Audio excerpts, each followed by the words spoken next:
Hey everybody, welcome back to Leosophy. This is another stocks vid. Feels weird talking about stocks right now for obvious reasons. And I had recently made a video saying, get ready for the worst. By which I mean, acquire the skills you need and the materials you need in the absence of an orderly, functional society. The expectations we have. We expect to turn our faucets and water to come out. We expect to flush our toilet and waste to leave. We expect to go to the grocery store and the thing we want is most likely in stock. Things like that. But for all the for lack of a better word, doom and gloom that I talk about, and I don't mean it as doom and gloom, I just want to remind people when it comes to investments, those of you who are curious about investing or already have investments, things are bad right now. And I think a lot of people in the circles that I run in, and most likely the circles you run in, would probably be telling you, if you have anything in the market, sell it, get out, trade it for gold and silver, and just cut and run. And I want to urge people not to do that. I totally understand the logic behind it, but that's just it. It's not exactly logic. A lot of that is emotional. Things are bad right now. I mean, they are. Demonstrably, objectively, anybody who says, oh, this is fine is either lying or in denial, most likely. But that doesn't mean that you should cut and run. And for one very good reason, and that is it'll make things worse. Right now, we're looking at a tidal wave, but if too many people act impulsively and just have these big sell-offs, it's going to turn that tidal wave into a tsunami. It's going to make things harder. And I know a lot of people think, oh, well, good.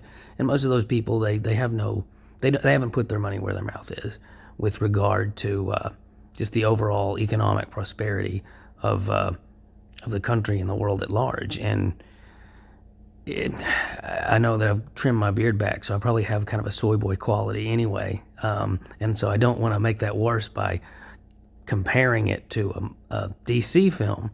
But it kind of reminds me of The Dark Knight, where the prisoners have the button that'll blow up the regular boat, and the people on the regular boat have the button that'll blow up the prisoners. And it's a literal prisoner's dilemma.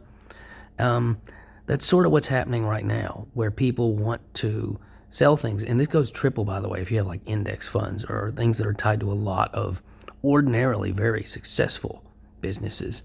There's this fear, this rational, I would call it, but still fear and not logic driven desire to push the button before the other guy pushes the button. In other words, the other people.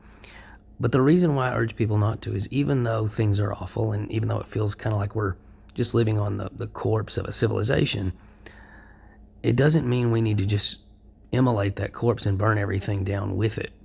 This needs to be a slow burn. I think it is a burn, but if it's not a slow burn, if people panic, what's going to happen is you're going to end up causing more trouble for the gander and the goose, which is you, than if people were more level-headed about it and didn't panic and just braved this storm. And that, when I say braved, I really mean it. Whenever your money is where your mouth is in this respect, it does take a degree of level-headedness and bravery to say, well, I'm not just going to panic. And that's what I'm urging people to do. Don't panic. Not Scott Adams, oh my gosh. Douglas Adams was right with Hitchhiker's Guide to the Galaxy. That's more soy boy stuff. But don't panic. Don't panic. Let this storm subside, and in doing so, limit the dramaticness, the intensity with which things do flip, because things will flip, but it's better for everyone in the long run if things don't flip very fast and very immediately, because that makes it that much harder to get all your ducks in a row and be ready. So that's all I'm saying. If you have any investments, individual investments, I understand. There are companies that are just trying to destroy themselves right now. But if you have index funds, if you have diverse investments, don't go out panicking and sell all your shares just to buy MREs. Like, share, subscribe, keep asking questions. Bye.